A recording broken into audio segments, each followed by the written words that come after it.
If you want purchases, we should be optimizing for purchases. There's no point now to waste money on getting brand awareness. If you want purchases, if you're a small brand and you just want to start getting sales, optimizing for add to cart or purchases means you're getting the actions you want on your site quicker and it'll be cheaper in the long run as well. Hi, I'm Cass and I'm a paid social manager here at OMG. When you're starting social, there's a lot of mistakes that people can make, especially in their journey to start with advertising. And the biggest kind of component, as mentioned, is creative.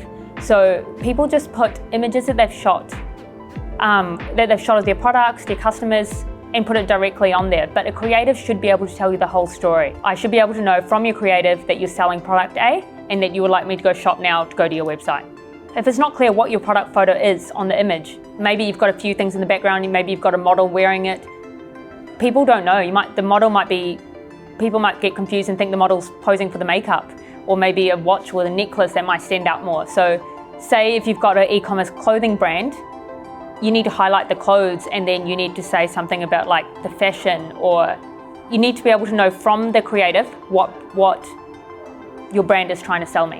Whether that includes branding directly, the brand logo, like a text overlay of like a slogan of the brand, and kind of like a call to action depending on types of brands, whether it's like shop now or visit us.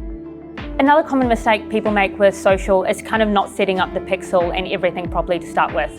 The pixel is a very powerful AI that can retarget users, that can collect data about the users that have visited your website, and not setting that up and trying to run ads and campaigns without setting it up means that you're not leveraging on the full results and you're kind of wasting your budget because you're sending people to your site but that pixel's not capturing those users. If you want purchases, we should be optimizing for purchases. There's no point now to waste money on getting brand awareness. Brand awareness is not great for small clients, small like brands, because unless you're Coca-Cola, people aren't going to remember your brand as big. So having brand awareness campaigns is only useful if you've got multiple stores and multiple kind of national level brand. If you want purchases, if you're a small brand and you just want to start getting sales, optimizing for add to cart or purchases means you're getting the actions you want on your site quicker and it'll be cheaper in the long run as well. If I'm setting up ads, I've got my creative sorted and I'm trying to figure out what's my next step and what to do so that I can best utilize my budget, because normally when I've got a small brand, don't have much budget, so we're going to make sure we maximize that. The best kind of tips would be, it's testing, so making sure you have enough kind of creatives. So in Facebook and Instagram, because we're all combined, kind of best practices at the moment would be having a couple of ad sets, so a couple of audiences, one being completely broad. Even if you believe your audience is, say, females over 50 that is still going to buy your products, having it broad, leaving that.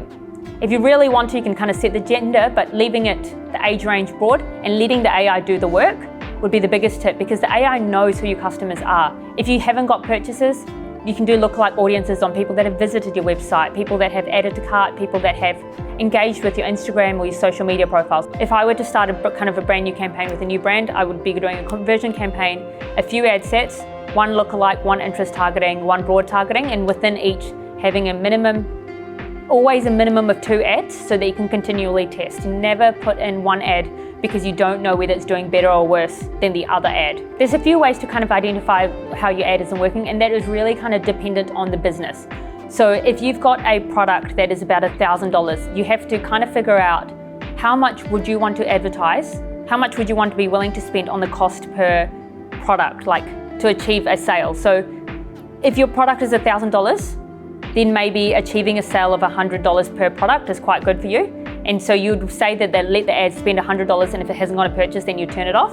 But if you're selling like $50 dresses, you don't want to be getting a $100 purchase, because then there's twice the cost of your product. If it's a $50 dress, I'd probably be looking at something like $10 to $15 per dress sold, with hopes that people maybe buy multiple dresses so your average order value increases.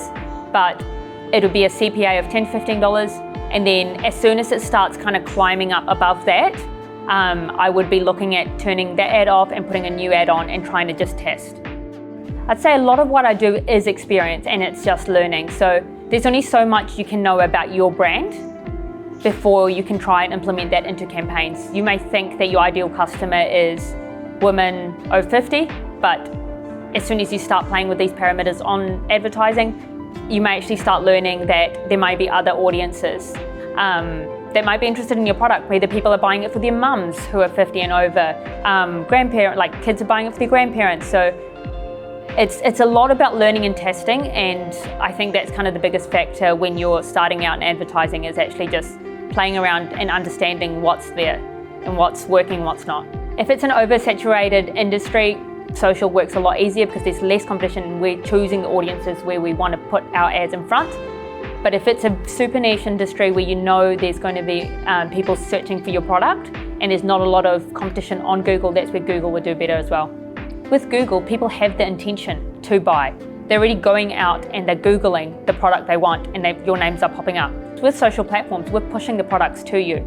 We're showing products to new customers. Therefore, people have never ever seen your brand before. They aren't in the intention to buy. They're not thinking about it. And therefore, trying to get their attention to buy is a lot more expensive. So the return on ad spend on the social platform should always be thought of a little lower. But in saying that, social always helps Google as well. If you know people are searching for your products, then definitely you can put some budget on Google. But if it's a competitive market like fashion, say if you're selling women's dresses, you search women's dresses, there's thousands of brands that are going to come up. So in that case, social is the platform to choose, because you can push your brand in front of people that have shown interest in female fashion, and it's a lot cheaper and easier rather than trying to get people to search for you.